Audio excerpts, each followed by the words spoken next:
இது உங்கள் குடுகுடு ஜக்கம்மா வணங்கான். இயக்குனர் பாலா படம் அப்படின்னாலே நம்ம எல்லாத்துக்கும் தெரியும்.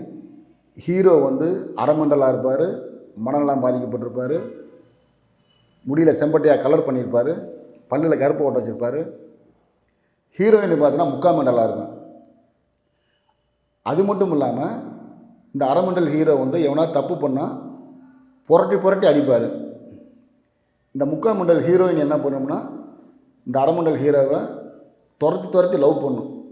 அதே மாதிரி தான் கேரக்டரைசேஷன் பண்ணுவார். இந்த படத்துலையும் அதே மாதிரி தான் பண்ணியிருக்காரு.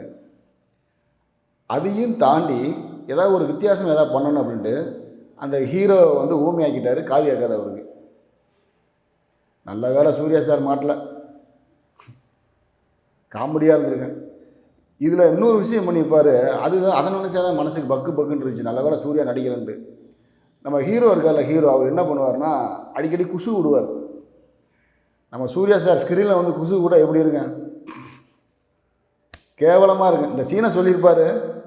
பாலா சார் காலில் தொட்டு கும்பிட்டு, அண்ணே என்னை விட்டுருக்குண்ணே, தயவு செஞ்சு விட்டுருங்கன்ட்டு கதறிட்டு ஓடி இருப்பார் தலைவரிக்க. சரி, அது கிடக்கட்டேன். இந்த படத்தோட கதை என்னென்னு பார்க்கலாம்.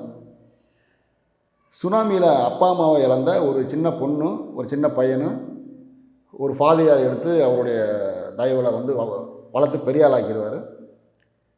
பெரியாளாக இருக்கப்ப இந்த தங்கச்சி வந்து ரொம்ப அண்ணன் மேலே பாசமாக இருக்கும். இவர் என்ன பண்ணுவார்னா வேலை வெட்டி கூட போகாமல் எவனா தப்பு பண்ணால் துரத்தி புரட்டி புரட்டி அடிப்பார். அந்த வேலை பார்த்துட்டு இருப்பார். ஹீரோயினை பார்த்தோம்னா அது விரட்டி விரட்டி இவரை லவ் பண்ணிகிட்டு இருக்கேன். இப்படியே ஒரு மணி நேரம் ஓடி ஃபஸ்ட் ஸ்டாப் முடிஞ்சிடும்.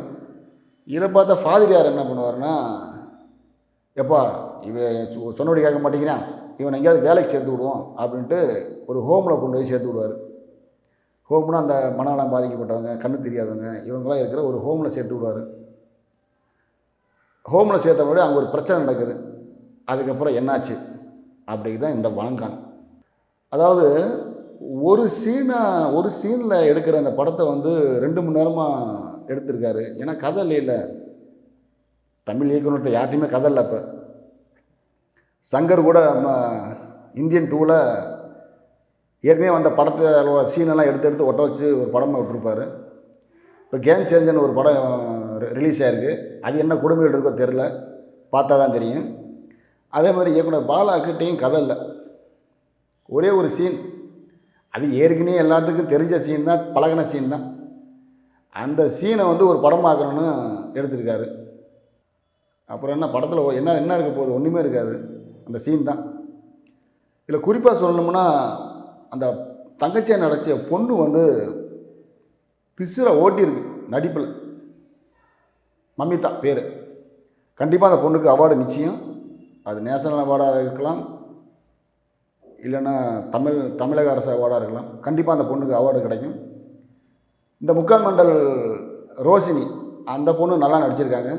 உண்மையிலே மெண்டலாக வாழ்ந்திருக்காங்க.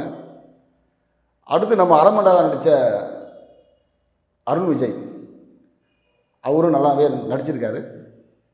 கடைசியாக வந்து ஒரு அந்த வாய் பேச முடியாத ஊமையாக இருக்க நம்ம அருண் விஜய் வந்து அவருக்கு ஒரு பாட்டு இருக்குது கிளைமேக்ஸில். அந்த பாட்டு நல்லாவே பண்ணியிருக்காரு.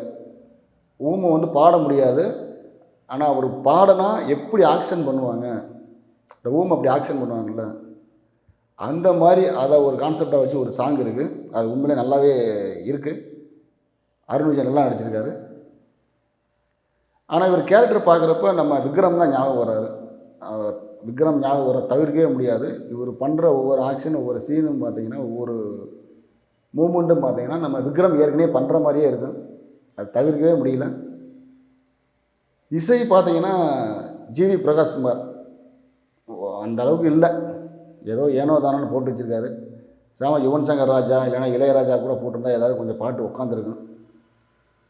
பேக்ரவுண்ட் ஸ்கோர் வந்து சாம் சிஎஸ், அதுவும் பெருசாக ஒன்றும் இல்லை, அப்படியே ஓடிட்டுருக்கு. அப்படியே மியூசிக் ஏதாவது இப்போ வாசிச்சிட்ருக்காரு.